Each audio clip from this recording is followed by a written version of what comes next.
Hello, and welcome back to Technology Now, a weekly show from Hewlett Packard Enterprise where we take what's happening in the world and explore how it's changing the way organizations are using technology. We're your hosts, Aubrey Lovell and Michael Bird. So today, we're looking at an area of tech that doesn't necessarily get the attention it deserves, but is going to become increasingly more important over time. Network fabrics for artificial intelligence. Now, as AI continues to evolve and develop, so does the scale and complexity of the workloads that they are expected to handle. The network fabric is the backbone of what is keeping everything together between the storage, the compute, and the users.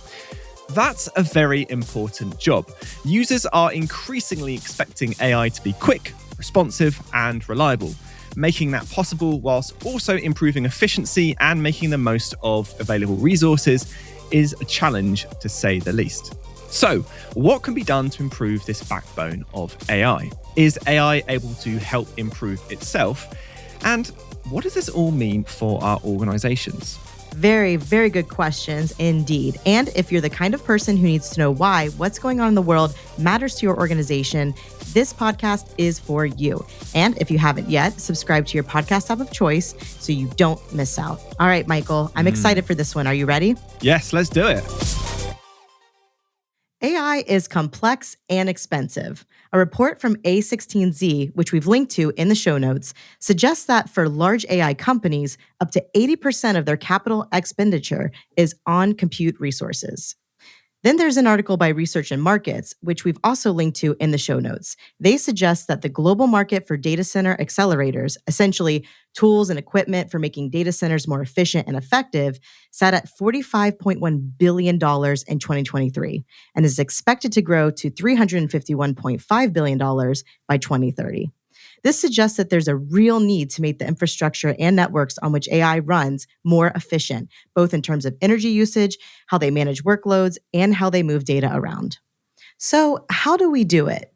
Puneet Sharma is director of the Networking and Distributed Systems Lab at Hewlett Packard Labs and has been a part of extensive research into the many possibilities and capabilities of these technological advancements. So, Puneet, to start, when we talk about networking in AI and ML, we're not just talking about patch cables, right? What do we mean by network fabrics? It is very much like a patch cable, but you would need a superhero with sort of superpowers to be able to patch these cables billions of times every second, taking the outputs from millions of GPUs and sending them across. There are memory limitations, compute limitations, and so on. So how do you do that? You actually literally sort of do a programmable patch work of creating these fabrics and connecting the GPUs together. The other thing is when you orchestrate these workloads, they have to actually sort of work in nice synchronized steps. So any staggler will actually sort of slow down the whole process. So you have to have not only low latency, you have to actually have very low tail latencies, right? And then we're talking about models which are taking years to train. So now you have to have a system which is resilient because the GPUs are going to fail. And you don't want to sort of go and lose days worth of your training. So you have to have your networks resilient so that the model training continues. This isn't just about getting an AI system to transfer more data between nodes, though. You're absolutely right, because we're basically talking about an AI system which has the compute, right? These GPUs, which are sort of taking these model trainings and distributing them across these different GPUs. You have to exchange data periodically. So now you want them to work in tandem. You have to balance the compute and communication so that you can actually sort of find the optimized way of making them run. So in some ways, the answer to your question about whether it is just data between nodes, yes, it is, right? Because the sheer volume of data is huge. We're talking about thousands of GPUs working in tandem with all these different kinds of parallelization strategies. But given the fact that there is also structure to the communication, now you can actually, there is an opportunity to overlap the compute with the communication. So, Puneet, traditional HPC solutions use networking. Why haven't AI-specific workloads been treated in the same way so far? The collective message sizes in the HPC workloads were smaller. We're talking about, let's say, 1 megabyte messages and so on, right? But as you sort of look at the AI workloads and how they are distributed, given that volume, right, the number of parameters and the size of matrices that these GPUs are computing, every time you do that collective communication between the set of GPUs which need to exchange the state, these message sizes are actually much larger. So instead of 1 megabyte per second, we are actually talking about 64 to 56 megabytes. So that's the sort of issue one. The message sizes are actually sort of larger. The frequency of communication, of this collective communication, has actually changed as well. And similarly, it's not just about because of the synchrony which is needed between compute and communication, these stagglers and the tail latencies actually have become important, right? So now, yes, you can actually use a lot of the learnings we had from the HPC and building networks for HPC, but these networks have to be really resilient so that you don't have to actually you otherwise if you lose your network and you lose your GPUs, then you basically sort of have to go back multiple days and lose all that valuable work that was done. And then there is a flip side to all this also, right? The fact that these AI workloads, and this is the best part, actually, sort of somebody who looks at structures in networks and patterns in networks and things like that, these are actually much structured flows. So what that means is that now that you actually have these structures for the communication between different nodes and GPUs, there is also the opportunity to optimize these runtimes and how you will run your communication. One other big change from the HPC to AI also has been we are actually sort of moving from this era of CPU based computation to GPU based computations. And there is also the connectivity, direct GPU to GPU connectivity, both in a node between all the GPUs which are in a single server to external nodes. So there are all these other challenges which have come up that at least in research lab we enjoy a lot. There's different sides to AI. It's not just question in, answer out. There's obviously training as well as inference. What difference does that make? So inference is actually sort of one of the really evolutionary terms when it comes to AI workloads, right? Everybody has been talking about generative AI. We go to these large language models, we ask them questions, and they sort of give us interesting answers. But we have moved on to taking all these large language models that we were training and then having the sort of discussions or interactive communication with these models, and treating them as humans or trying to expect the human kind of answers from them, right? So it's a very different kind of workload. It's also multimodal. Right now, you have actually seen generative AI series where I'm doing text to image. So now, not only you have to actually sort of look at the LLMs, trying to interpret the query, you have to also sort of build your image models and things. And again, just like these, as the parameter space for these models have grown, it's not just the training which is actually taking much longer time. The inference can actually sort of take much longer time. And not just that, you actually now, because there is interaction with the users and the human beings, you have to actually do it in real time also. Because once I ask the query, I'm not going to wait for a month or two to get my responses back. And then I guess one of the other things that you definitely would have heard of is what is called hallucination, right? These models actually are interpreting and responding them in a different manner. As you sort of increase the context size or the number of tokens in these inferences, that's how generative AI services are actually pricing these inference services for you. The expectations are that the hallucinations will actually reduce, right? So now again, larger models, more memory, more data communication, that has, of course, the impact on the network fabrics themselves, right? How fast can you actually sort of do that? The other big difference between training and inference also is that now you will actually have multiple users or tenants interacting with this service with multiple requests. So, right, unlike the training infrastructure with compute and communication and nice AI network fabrics that we are trying to build, you have to here take care of actually the fact that all these different requests might be coming onto this shared infrastructure that is there. So now you actually have, in some ways, other challenge of what happens to the congestion that might actually happen if all these requests and users come at the same time.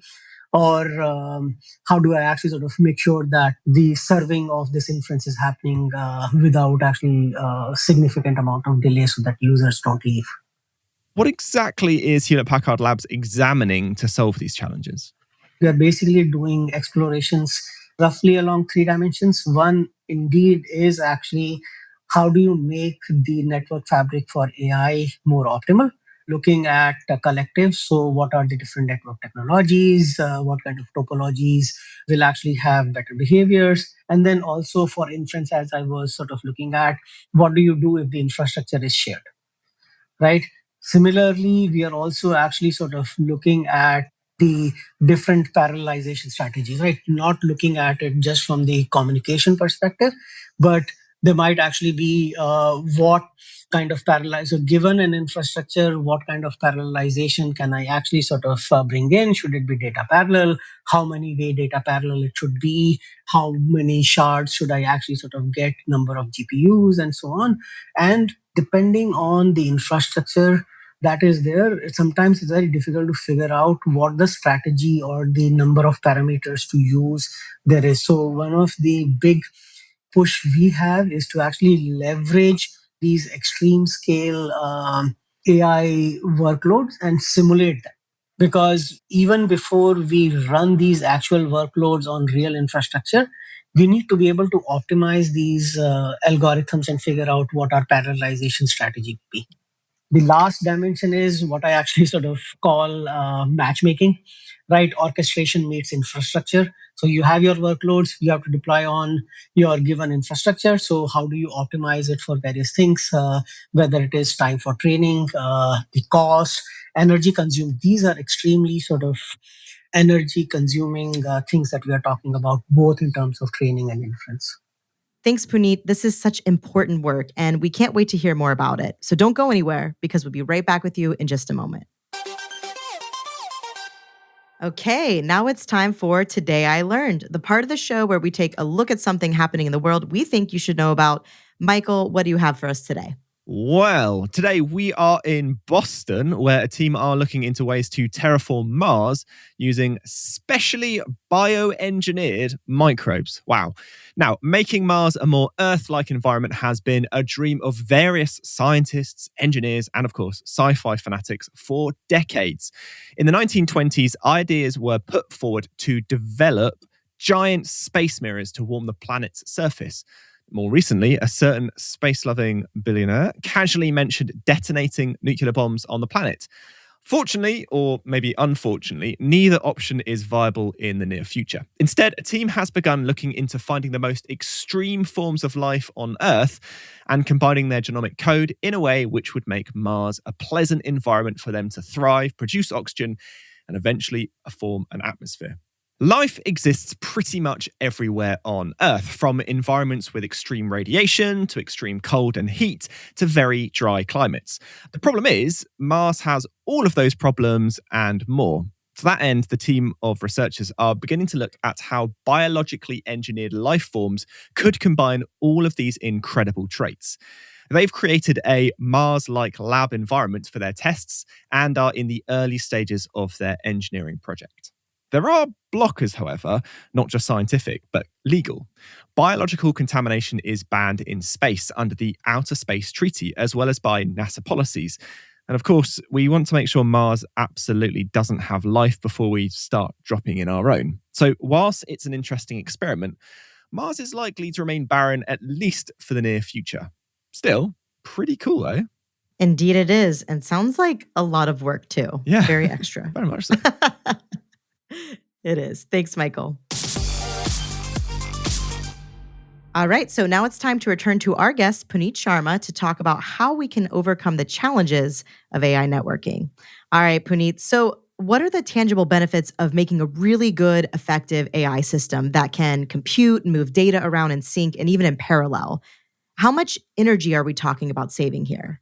The energy efficiency is, of course, big, right? So anything we can actually do to reduce the time that these GPUs are turned on can actually sort of significantly impact the performance. So even if we can shave off 10% of the total time taken, we're actually sort of doing better, right? There have been estimates on how much energy, let's say, 1 trillion parameter model actually takes, anywhere from 5,000 megawatt hours to 7,000 megawatt hours. That's roughly 10,000 households together, how much energy they spend in a day. So even if we can shave off 10% by making these things go faster, that's actually sort of absolutely wonderful. And again, the savings actually come from going faster, or also actually sort of using some of the other techniques like reducing the power consumed by the network themselves. So instead of using coax cables, why not use opticals, which have better power consumption? So a whole load of inference is now fed via the cloud. That adds a whole different tech stack. Is that a bit of a challenge? So yes, I think that is indeed a challenge, and different networking technologies from different vendors have to sort of be there. We have to use legacy data centers that we have to be able to serve these workloads also, just to be sort of price conscious. These are interesting challenges, and our lab is actually sort of looking at using some of this. So we are actually sort of using things like reinforcement learning to be able to come up with greater control decisions. We are working with our partners on building digital twins for HPC computer workloads, so that you can actually sort of do facilities management, cooling, heating, and not just the workload orchestration, or sort of more. It's not just about managing the technical infrastructure of compute and communication, but all that surrounds these systems. Where is the power coming to be able to rate? It's not just amount of energy you will consume. You can even actually optimize and orchestrate these workloads to the places where the energy is being sourced from more cleaner resources. Thank you so much, Puneet. It's been a great conversation, and you can find more on the topics discussed in today's episode in the show notes. Right, we're getting towards the end of the show, which means it's time for This Week in History, a look at monumental events in the world of business and technology, which has changed our lives. And the clue last week was it's 1956. Let me type that up for you. And I have to brag, Michael, I actually got this one. Did but you? Please, let's take our audience through it. Well, I didn't get it, but it was, of course, the first time a computer and a keyboard were connected. The Whirlwind computer was a vacuum tube computer built for the US Navy in 1951. Now, it was pretty revolutionary for the time, being among the first digital electronic computers that gave real-time outputs, the first to compute and use its bits in parallel, and the first to feature a graphical interface, and the first to use magnetic memory. Wow. The system had 5,000 vacuum tubes, that's a lot of vacuum tubes, 1 kilobyte of memory, and was built to run a flight simulator for training bomber crews. Wow! That meant it needed to be able to adapt its parameters on the fly, not just run one program from end to end. Now, over time, its mission evolved to be a testbed for high-speed computing, which meant that in 1956, it was plugged into the first ever computer keyboard. Oh my goodness. Which allowed data entry far more quickly than through dials or punch cards. It'll never catch on, eh? Oh. And next week, the clue is since 2014, this day is sure to put a smile on your face. Do you know what that is? I don't know what that is. That's interesting. I haven't got a clue. My goodness. Well, if you do know what it is, to our listeners, keep it to yourself, and we'll talk about it next episode. Right. Well, that brings us to the end of Technology Now for this week. Thank you so much to our guest, Puneet Sharma, Director of the Networking and Distributed Systems Lab at Hewlett Packard Labs. And to you, of course, thank you so much for joining us. Technology Now is hosted by Aubrey Lovell and myself, Michael Bird. And this episode was produced by Sam Dattapaulin and Sydney Michelle Perry, with production support from Harry Morton, Zoe Anderson, Alicia Kempson, Alison Paisley, Alyssa Mitri, Camilla Patel, and Chloe Sewell. Our social editorial team is Rebecca Wissinger, Judy Ann Goldman, Katie Guarino, and our social media designers are Alejandra Garcia, Carlos Alberto Suarez, and Ambar Maldonado. Technology Now is a Low Street production for Hewlett Packard Enterprise, and we'll see you at the same time, same place next week. Cheers.